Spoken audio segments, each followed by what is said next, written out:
Fakta Pertahanan Atlantik Utara (NATO) awalnya itu bertujuan untuk menekan pengaruh ideologi komunis dari aliansinya, yaitu Pakta Warsawa di era Perang Dingin. Sekarang sudah ada 31 negara yang menjadi anggota dari NATO.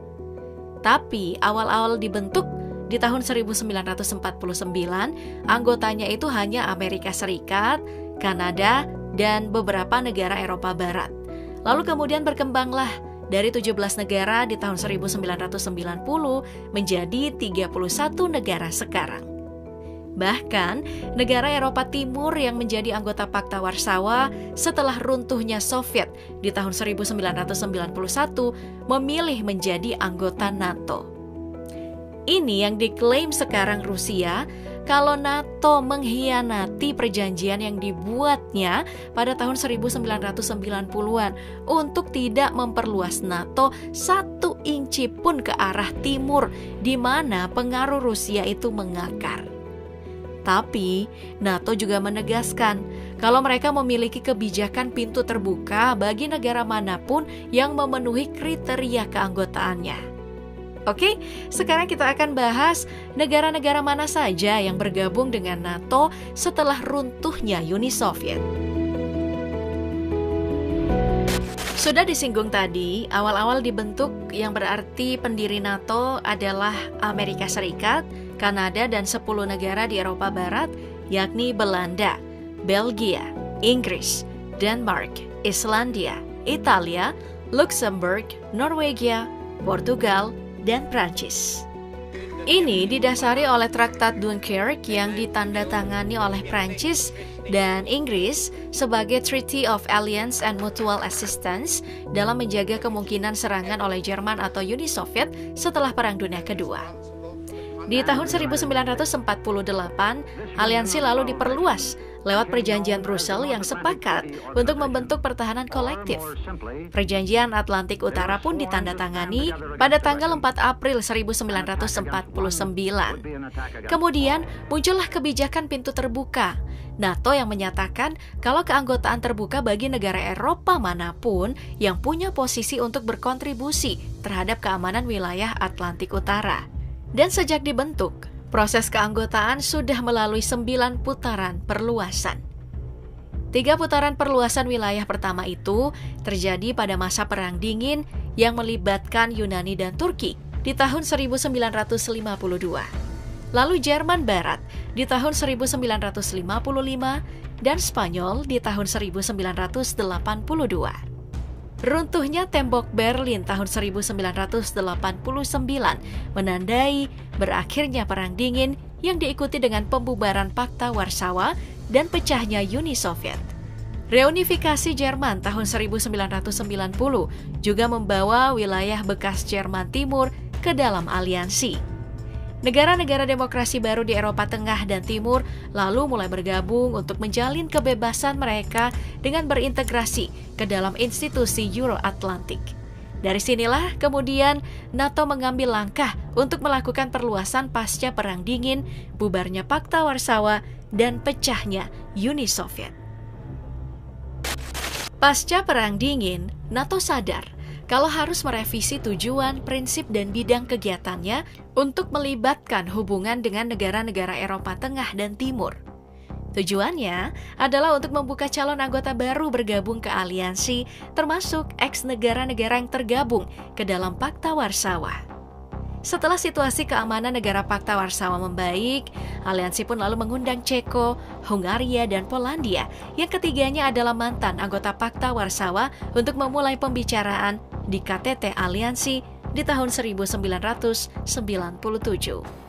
Targetnya itu adalah mengajak 3 negara ini bergabung dalam aliansi. Masalahnya, ada banyak perdebatan di dalam kubu NATO dan dari oposisi Rusia. Banyak pendapat menyebut kalau mengundang ketiga negara ini masuk ke dalam aliansi akan menimbulkan permusuhan dengan Rusia. Pada tanggal 29 Januari 1999, undangan resmi dikirim ke Polandia, Republik Ceko, dan Hungaria untuk bergabung dengan aliansi. Dan Maret 1999, ketiga negara ini secara resmi bergabung dengan NATO dan sekaligus menyelesaikan tahap pertama perluasan NATO pasca Perang Dingin. Dengan merangkul 3 bekas rival NATO secara resmi juga mengakhiri dominasi Soviet yang sudah dimulai setelah Perang Dunia Kedua, sekaligus membuka jalan baru bagi aliansi militer. Lebih dari itu, perluasan anggota NATO dari sebelumnya 16 anggota menjadi 19 anggota adalah salah satu tujuan utama Amerika Serikat, yakni memperkuat kemajuan demokrasi setelah runtuhnya komunisme. Namun, 2 tahun pertama keanggotaan di NATO, ketiga negara ini punya masalah. Apa itu? Yakni kesulitan dalam memenuhi kewajibannya terhadap aliansi. Di antaranya, mereka harus mengurangi jumlah pasukan warisan Soviet yang mengakar, lalu mengatur kendali sipil atas militer, dan setuju untuk membeli peralatan yang kompatibel dengan NATO. Setelah sukses merangkul Polandia, Republik Ceko, dan Hungaria, NATO pun lalu memperluas lagi aliansinya ke negara-negara ex-Uni Soviet yang sekaligus berbatasan langsung dengan Rusia. Untuk itu, saat KTT Praha tahun 2002 yang diadakan di Pusat Kongres Praha, di mana para kepala negara dan pemerintahan negara-negara anggota NATO bertemu, 7 negara ex-Uni Soviet dan ex-Pakta Warsawa juga diundang untuk memulai pembicaraan aksesi dengan NATO. Ketujuh negara tersebut adalah Bulgaria, Estonia, Latvia, Lithuania, Rumania, Slovakia, dan Slovenia. Di mana 3 di antaranya yaitu Estonia, Latvia, dan Lithuania adalah negara Baltik bekas Uni Soviet, dan 3 lagi Bulgaria, Rumania, dan Slovakia bekas dari Pakta Warsawa.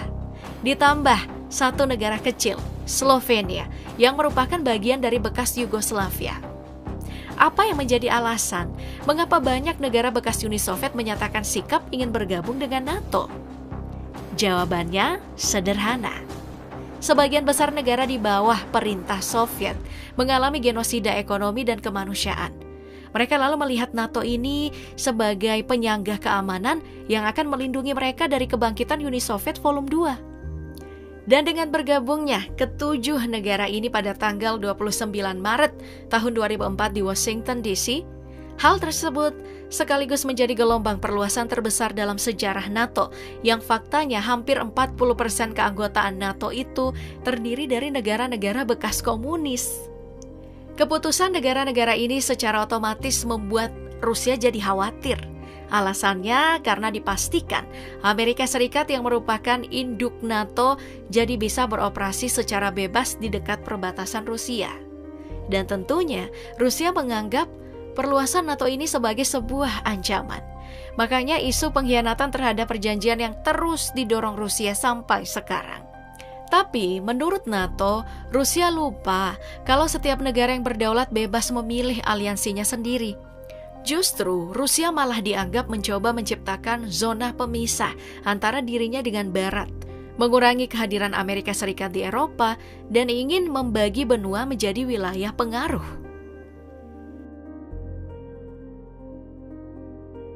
Di KTT Bukares bulan April 2008, para pemimpin NATO mengambil sejumlah langkah untuk memperluas lagi aliansi. Targetnya itu adalah negara-negara di Balkan Barat dengan tujuan menjamin stabilitas jangka panjang. Dalam hal ini, Federasi Rusia saat itu memiliki hubungan historis yang kuat dengan Balkan Barat.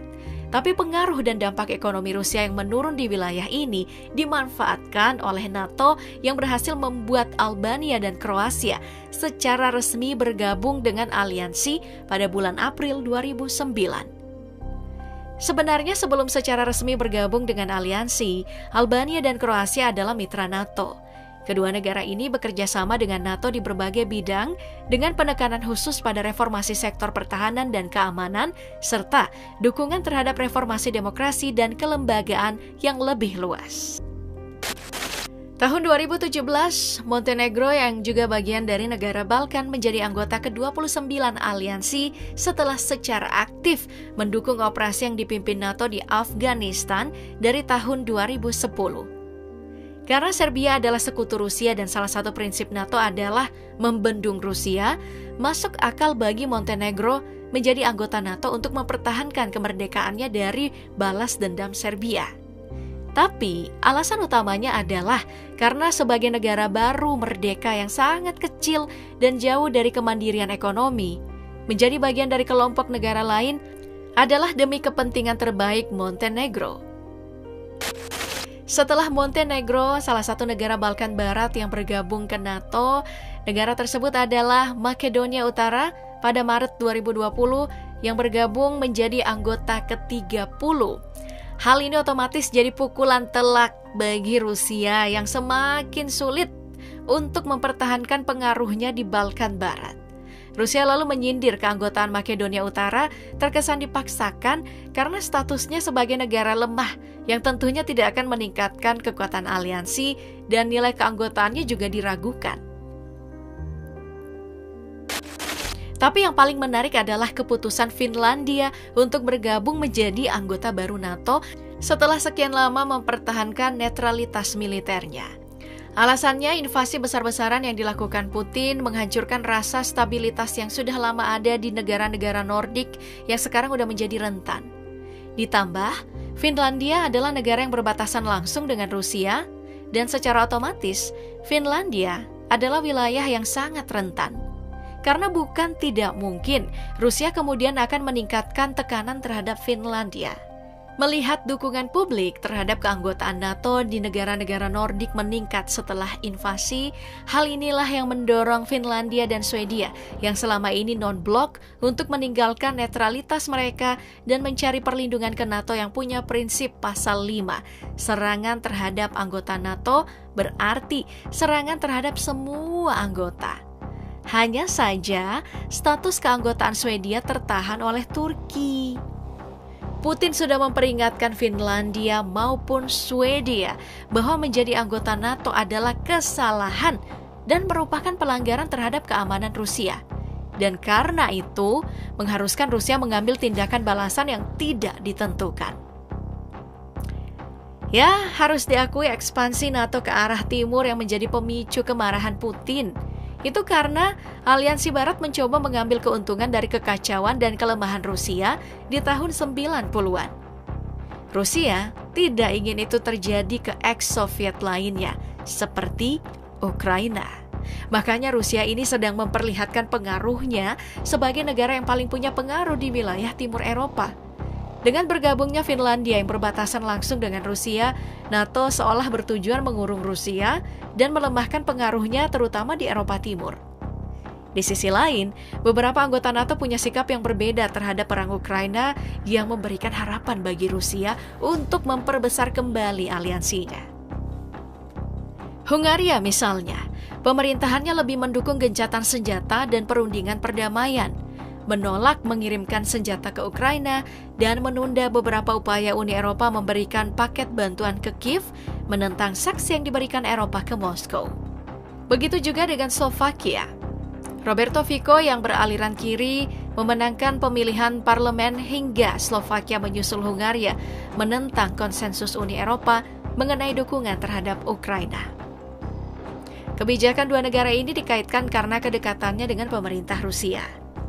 Sementara Turki punya hubungan dingin dengan negara-negara NATO sejak insiden di Norwegia saat latihan perang, di mana terpampang sebuah poster berisi musuh-musuh NATO dan ada gambar Tayyip Erdogan bersama Mustafa Kemal Atatürk ada di dalam poster itu.